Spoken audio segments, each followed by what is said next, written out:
everybody. We are back again with another draft preview with Chris and no more.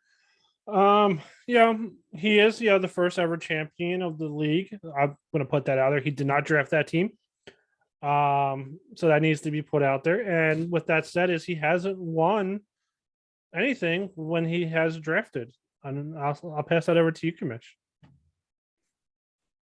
What's hilarious too is when you watch the video, they're 18 and 22 career. You got to remember Matthew and Cape Cod Sharks had this team, I believe, at 7-2 when he took over. So if you look at that, his career record is literally 11 and 20, which was clearly awful. And No More has a lot of explaining to do with where his team has progressed over the last couple of years. And I'm interested to dig in here and look at obviously some offseason moves he made this year as well. Yeah, I mean, let's start with the big one. He traded C-Mac. I'm just pulling up the trade right now. He traded C-Mac for a first, a second rounder, a third rounder. So he got 7th overall, 19th overall, and 35th for C-Mac. Set 2 7ths and 8th, but who really cares about those ones?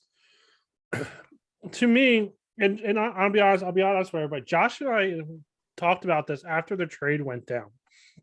And at 7, who are you really gonna get at 7? Are you, because if you are no more, you need a quarterback. You're only keeping one.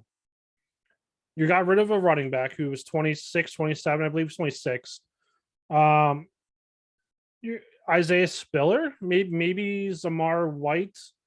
I don't remember the dude's last name, but first name, but Cook, or the other guy with the last name White. So there's a couple guys there. I mean, I'd like Zamar White. I'm a big fan of his, but he's more of a PPR back, receiving back. And then at 2, so let's say he takes a running back at 7. At 19, he's looking at if he's going to have to pick a quarterback. But if he picks a quarterback at 19, there's, my opinion, 5, maybe 6, depending on what you do, Kamish, teams that need a quarterback. 3 of the 4 pick again before 19. So if he doesn't take a quarterback at 7, which I would take Willis in a heartbeat, Malik Willis, I think he's going to be a stud at 7. That's the pick to me at 7. Because let's be, Knights of Redemption is not taking a quarterback at 2. That would be stupid for him there. But he picks Knights of Redemption picks at 9. The Illuminati, who currently has Big Ben as a keeper, he picks at 10. I believe Zebras needs a running back, quarterback. I mean, and then Redemption picks again at 18.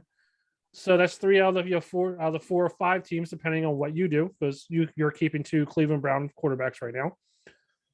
He's either looking at a losing season, because obviously my teams, I didn't have any quarterbacks last year because all mine were injured or whatnot, and you lose games because you don't have quarterbacks. So he's either rebuilding, which I would either embrace the rebuild this year, or you take Malik Willis at 7. And to me, that's the only 2 options.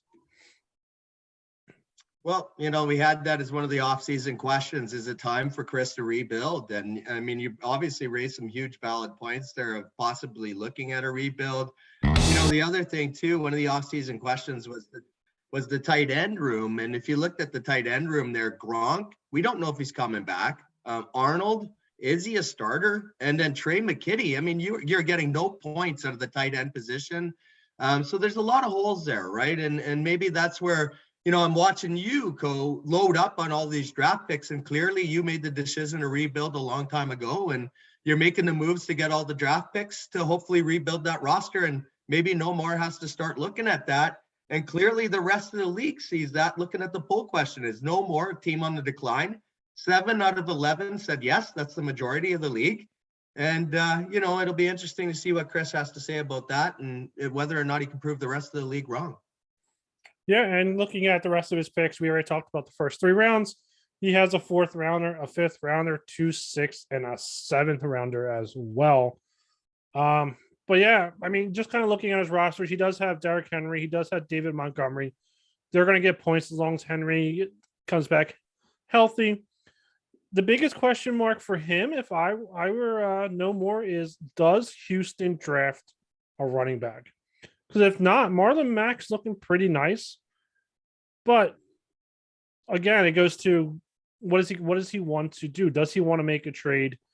Does he want to rebuild and trade some of these guys? Because his wide receiver rooms, Mike Evans, DJ Moore, Allen Robinson, Russell Gage, Marquez Callaway.